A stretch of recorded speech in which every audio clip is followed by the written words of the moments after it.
চলো বন্ধুরা, দেখো একটা নতুন রেসিপি দেখাচ্ছি তোমাদের। আজকে বানাচ্ছি মৌরি পটল। তো পটলটা কেটে ছাড়িয়ে ধুয়ে ভালো করে নুন মাখিয়ে ভেজে নিচ্ছি। ভাজা হয়ে গেছে, পটলটা তুলে নেবো এবারে। খুব মশলার মধ্যে এখানে আছে দেখো আদা, মৌরি বাটা, তার সাথে দুটো কাঁচা লঙ্কা দিয়ে দিয়েছি। তোমরা যেরকম ঝাল খাবে সেরকম দেবে। আছে টমেটো কুচি, এখানে আছে দই, এখানে আছে দুধ। তো দেখো এবার রান্নাটা শুরু করি, তোমরা দেখতে থাকো। দেখো কড়াতে তেল বসিয়ে দিয়ে দিচ্ছি। এবার দেবো মশলাটা দিয়ে দিলাম। যতটা করছে ততটা তোমরা পরিমাণে মশলা দেবে।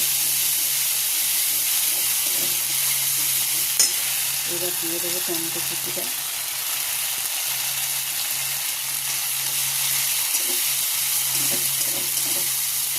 এইটা যতক্ষণ তেল ছাড়বে ততক্ষণ আমি দইটা একটু ছাঁটিয়ে নেব।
একটু জল দিয়ে দেবো।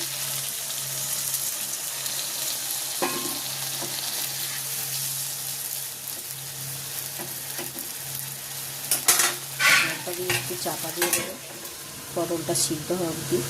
চলো বন্ধুরা, দেখো কেমন হচ্ছে।